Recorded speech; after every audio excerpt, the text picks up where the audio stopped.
Quando eu comecei esse canal, eu tinha a ideia de sempre compartilhar conhecimentos acerca do processo de construção de símbolos. Lá em 2018, eu tinha uma visão, e ainda tenho, do processo de construção utilizando a geometria e o Illustrator como uma ferramenta que facilita muito esse processo. Então, por isso, a gente vai ver diversos vídeos que eu publiquei aqui, mostrando um pouco sobre esse processo de construção e uma técnica chamada técnica de tangência. Nesse vídeo aqui, eu vou voltar a esses primórdios, mostrando para você o processo de construção desse símbolo que está aparecendo na sua tela, explicar algumas maneiras diferentes de fazer essa tangenciação, explicar também o que significa uma tangente. Seja muito bem-vindo e seja muito bem-vinda. Eu sou Ericles aqui e a gente fala sobre design. No vídeo de hoje a gente vai fazer esse símbolo que está aparecendo aqui na sua tela, mas antes de qualquer coisa a gente vai fazer um desmembramento dele, vai entender o que está por trás dessa estrutura. Aqui, por certa experiência de já observar vários logotipos, vários símbolos, eu consigo entender que a estrutura básica desse aqui é um triângulo, certo? O desenho não vai ficar perfeito aqui, mas você vai entender. É um triângulo e a gente tem um arredondamento deles. E todo tipo de arredondamento, anote isso, ele é feito a partir de círculos, tá? Então vai ter um círculo que vai fazer esse arredondamento, vai ter outro círculo que vai fazer esse arredondamento, o desenho não está perfeito, tá? E outro círculo vai fazer esse arredondamento. Então a gente vai ter 3 círculos fazendo os arredondamentos das extremidades. E aqui internamente um círculo que possivelmente ele é concêntrico. Concêntrico é o termo que a gente usa para falar que tem um centro no mesmo lugar.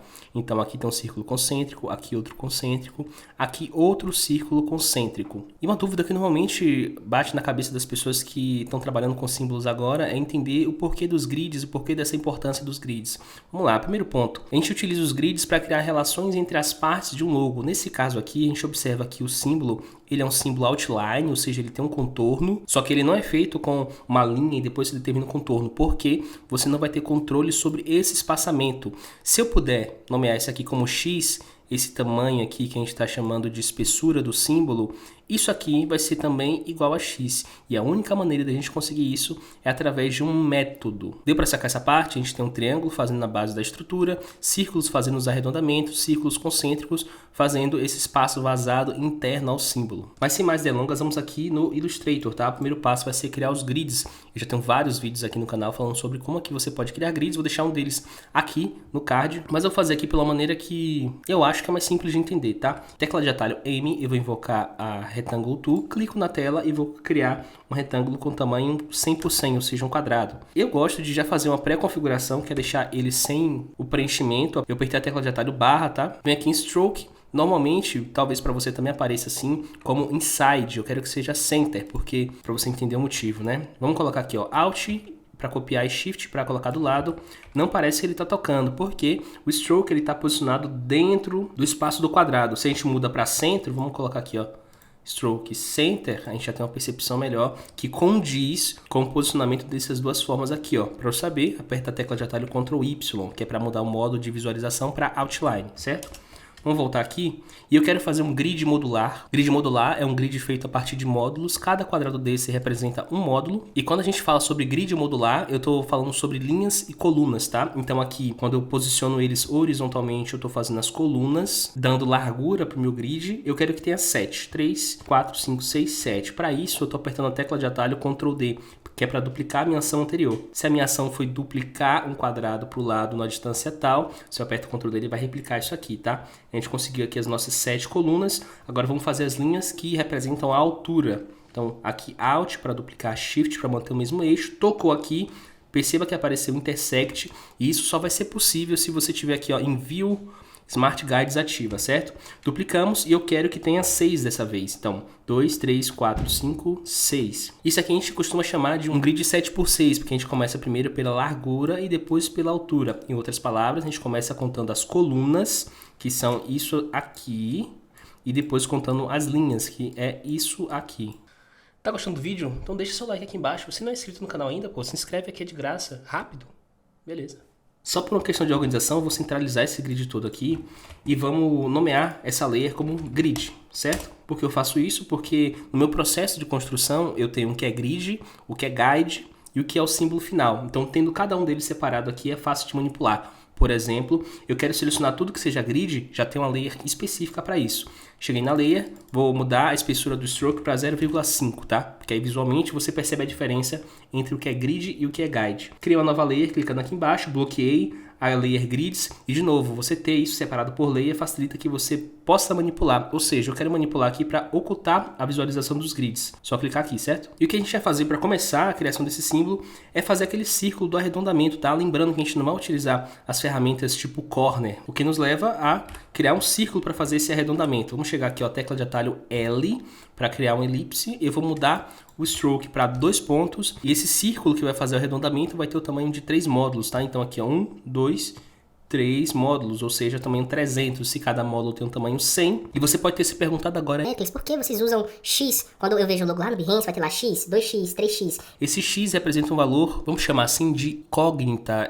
O X pode ser 100 pixels, pode ser 50 pixels. Se você faz esse símbolo que eu estou te mostrando aqui com o tamanho do módulo de 50 pixels, vai dar certo igual, porque a gente não está lidando com valores específicos e absolutos, mas com a relação desses valores. Então, o seu X pode ser igual a 50, o meu X, nesse caso aqui, está igual a 100. Vamos posicionar esse círculo aqui na base, certo? E fazer aquele que eu disse que é concêntrico. Ctrl C, Ctrl F, Ctrl C para copiar e Ctrl F para colar na frente. E vamos diminuir aqui utilizando os controladores laterais ou verticais, poderia ser também, tá? Shift para manter a proporção e Alt para que seja mantendo o centro. Então temos aqui um círculo com o tamanho de 100, que é o tamanho do nosso módulo. Lembra que eu falei que precisa representar, nesse caso específico aqui, a espessura do símbolo com espaçamento? É essa maneira que a gente vai conseguir. Outra coisa que eu falei, que o símbolo ele tem como base um triângulo. Você poderia fazer inúmeros testes para saber qual tipo de triângulo seria mais confortável visualmente. Nesse caso aqui, eu acho que um triângulo equilátero é o mais adequado. Calma, não sai desse vídeo. Equilátero é aquilo que tem lados iguais. Equi de igual, látero de lados. E para que um triângulo tenha os lados iguais, a gente precisa ter uma linha de 60 graus. Para ficar mais fácil aqui, eu abri minha calculadora e a gente vai entender o seguinte conceito, tá? A soma dos lados do triângulo precisa ser igual a 180. Lembra que uma volta completa de um círculo é 360? Se eu chego aqui, ó, 360 dividido por 2 é igual a 180. Se o triângulo ele tem 3 ângulos, triângulo, então a gente divide isso aqui por 3 e dá o valor de 60. Ou seja, cada ângulo daquele triângulo vai ter um valor somado a 60 graus. Então 60, 120, 180. Deu para ficar fácil, né? Então o que a gente vai fazer? Nessa parte a gente pode desenvolver de duas maneiras diferentes. E eu vou te mostrar cada uma delas, tá? Se eu falei que eu preciso ter uma linha de 60 graus, essa linha precisa tangenciar esse círculo. Eu posso criar ela aqui, ó, com a ferramenta Line Segment Tool, tecla de atalho barra invertido, cliquei. O tamanho vai ser, sei lá, 450 e o ângulo vai ser de 60, que é o que a gente precisa aqui, ó, para fazer esse primeiro lado. E a gente precisa tangenciar essa linha com esse círculo, ou seja, encontrar um ponto de conexão entre o círculo e a linha. Deixa eu te contar uma coisa, só existe um ponto possível que faz com que essas duas formas se toquem. Tenta acompanhar comigo isso aqui. Eu vou arrastar um pouco para baixo. Parece que tá? Não parece. Eu vou arrastar um pouco para cima. Parece que tá, né? Se eu arrastar um pouco para cima, parece que tá também. Será que eu vou alcançar esse ponto fazendo assim? Não vai alcançar, tá? Então o que a gente faz? A gente que leva esse negócio a sério da parte de criação de símbolos, utiliza uma técnica para tangenciar. Vou te mostrar duas delas, que é o seguinte. Eu vou rotacionar essa linha aqui 90 graus, tecla R, que é a minha ferramenta Rotate, com Shift eu estou rotacionando aqui, ó, de 45 a 45. Então eu quero 90, que isso aqui a gente chama de perpendicular, é aquilo que forma 90 graus. Então a gente tem uma linha 60, a outra mais 90, que forma essa perpendicular, tá? Selecionei os dois, reforço o clique para definir como que object o círculo e coloco o centro-centro. Essa linha que passa pelo centro e é perpendicular a essa aqui nos mostra exatamente onde é o ponto de tangência entre esse círculo e essa linha. Normalmente eu chamo essa linha aqui de linha de construção. A gente dá uma cor diferente para ela porque ela só vai servir para o processo de construção, depois a gente pode excluir normalmente, tá? Então aqui é esse ponto exato, a intersecção entre a linha e o círculo. O que eu posso fazer para tornar essa conexão possível, o que eu gosto de fazer, tá? Eu vou chegar aqui com a ferramenta Ellipse Tool, onde aparecer Intersect para mim, eu clico Alt. Vou chegar aqui mais perto para a gente conseguir ter esse número. 20 por 20, Enter.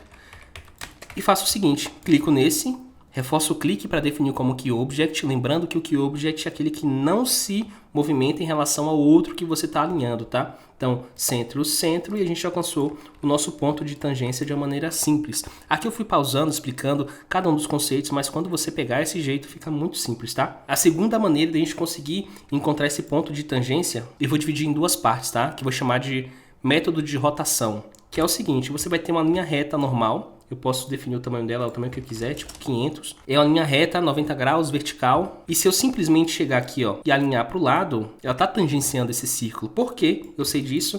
Cada ponto âncora desse círculo aqui é um ponto de tangência que representa 90 e 0 grau. Então, se eu quiser tangenciar uma linha totalmente horizontal nesse círculo, esse aqui é o ponto de tangência, esse que eu estou apontando. Se eu quero fazer vertical, tem esse ponto e esse ponto, assim como também tem esse ponto aqui, que é um ponto âncora, que é uma representação desse ponto de tangência para 90 e 0 grau. Então, o que a gente pode fazer é, eu quero manter esse ponto de tangência aqui, mas rotacionar o todo. Não sei se deu para ficar fácil, mas vamos fazer o seguinte.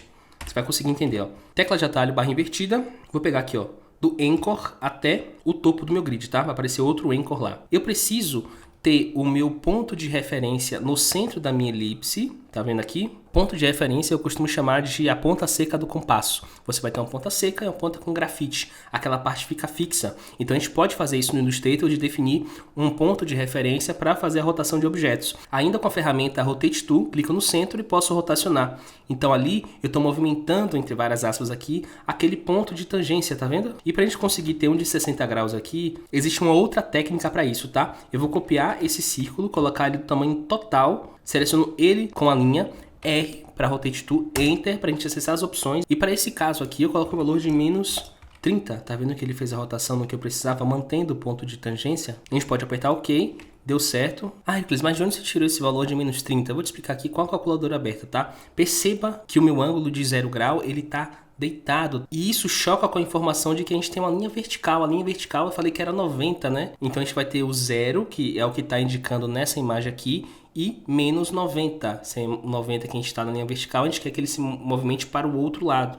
Então a gente vai ter que lidar com o número negativo de menos 90, somado com o ângulo que a gente precisa, que é o de 60. E o resultado vai ser menos 30. Show de bola? Então chegamos aqui, menos 30. Ele ficou onde eu queria. Perceba que o indicador aqui é diferente, porque agora a gente está lidando com um círculo total. E aquele círculo é entendido como 0 grau e não o 90 que eu falei.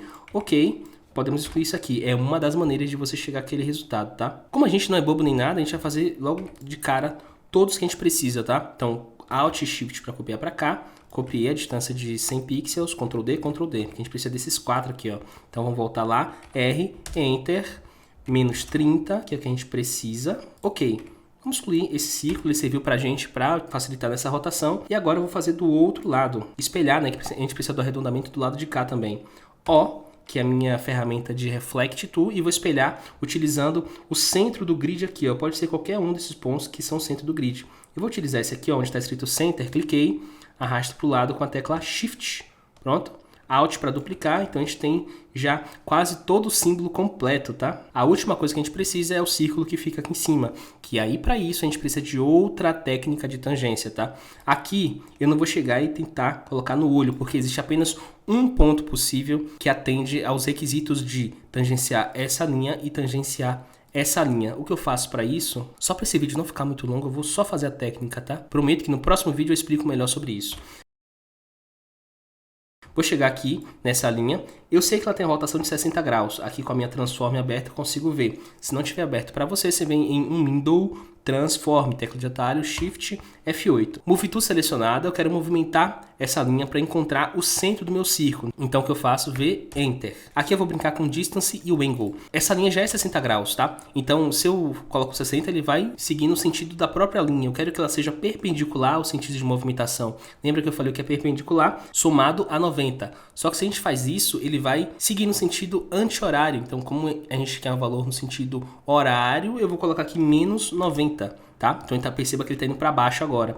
O distance é o tamanho do raio dessa elipse. Vamos pensar aqui com mais calma, tá? Cada módulo desse representa 100 pixels. Show de bola? A gente tem um círculo que tem a distância de 3 módulos, ou seja, ele tem 100, 200, 300. O raio é metade disso, ou seja, 200, 150. Show? Então a gente vai colocar no distance 150, vou apertar Copy para poder copiar essa linha. Ela é uma linha de construção, como eu expliquei antes. E aqui, em algum lugar dessa linha, está o centro dessa elipse com tamanho 300 pixels. Só que a gente precisa fazer com que toque a outra. Lembra que a gente, para fazer a outra linha, esse outro conjunto todo, a gente utilizou o centro do grid? Então é ele que vai servir para a gente aqui, ó. Eu posso pegar qualquer ponto do centro, subir e exatamente onde eles se tocam é o centro exato e perfeito do nosso círculo, tá? Para isso, ó, eu vou mudar a aparência dele clicando em qualquer outra linha. L, chego aqui no centro, onde estiver escrito Intersect, Alt clico, Alt quer dizer que meu clique vai definir onde é o centro e coloco o tamanho total dele agora, tá? Não é mais o raio. 300, ok. Tocou aqui, perfeitamente. Você vai fazer na sua casa com os valores que eu te mostrei aqui e vai ver que dá totalmente certo, tá? É perfeita, a matemática é perfeita. Vamos escolher as linhas de marcação que a gente utilizou. E agora a última linha, né, que é de 100. Ctrl C, Ctrl F. Ela vai ter o tamanho de 100. Show de bola. Símbolo quase completo. A gente só precisa fazer as marcações horizontais aqui, que é a coisa mais fácil do mundo, tá? Então, Anchor até o outro Anchor com a ferramenta de Line Segment Tool. Subo 100 pixels aqui. Perceba que apareceu 100 pixels. Apareceu Intersect, então tudo certinho. Ctrl D para duplicar aquela ação. Isso aqui é o que eu chamo de guides, tá? Então temos aqui as guides. Vou criar uma outra layer a partir das guides, duplicando ela com a tecla Alt e arrasto para cima. Oculto a visualização das guides e Final. Eric, por que você faz isso? Porque caso eu faça alguma coisa errada, eu tenho minha layer de backup ali, que são as minhas guides. E vamos agora para o desenho do nosso símbolo, tá? Eu vou utilizar aqui uma ferramenta de combinação de formas que a gente chama de Shape Builder. Tecla de atalho Shift M. Vou clicar e arrastar para somar essas partes, só que antes disso, eu vou mudar o meu Color Picker para que ele seja o preenchimento preto e sem o contorno. Tecla de atalho Shift X. Clica e arrasta. Eu vou fazer primeiro a forma principal, tá? Que é do triângulo. Eu posso dar zoom aqui para poder editar as coisas que não vão ser somadas. Aqui embaixo, aqui que tem buracos, tá vendo? Por causa das linhas. Show de bola. Ctrl 0. Essa forma vem para cá e vem para a lateral, por isso que a gente fez as linhas horizontais. E essa última a gente vai jogar para cima, assim. A gente pode dar um zoom para confirmar se está tudo certinho. Ctrl 0, desfaço o clique, seleciono apenas o que eu quero, Ctrl X para recortar, Ctrl A para selecionar todo o resto, Delete, Ctrl Shift V. Você pode fazer tanto assim, como também usando uma outra técnica com a Magic Wand Tool, que eu não vou mostrar nesse vídeo, tá? Vou mostrar no próximo. Nosso símbolo está pronto, perfeitinho. Se você gostou desse vídeo, deixa seu like aqui, se inscreve no canal que vai ter muito mais conteúdos como esses. E outra coisa, um aviso muito importante, tá? Semana que vem vai rolar a Black Friday do meu curso Tangente. É um curso que eu explico passo a passo, com calma, com cada aula para explicar um assunto específico. Então fica ligado nos próximos vídeos que eu vou deixar o link para você conhecer mais sobre a Black Friday Tangente, tá? Meu nome é Ericles e até a próxima.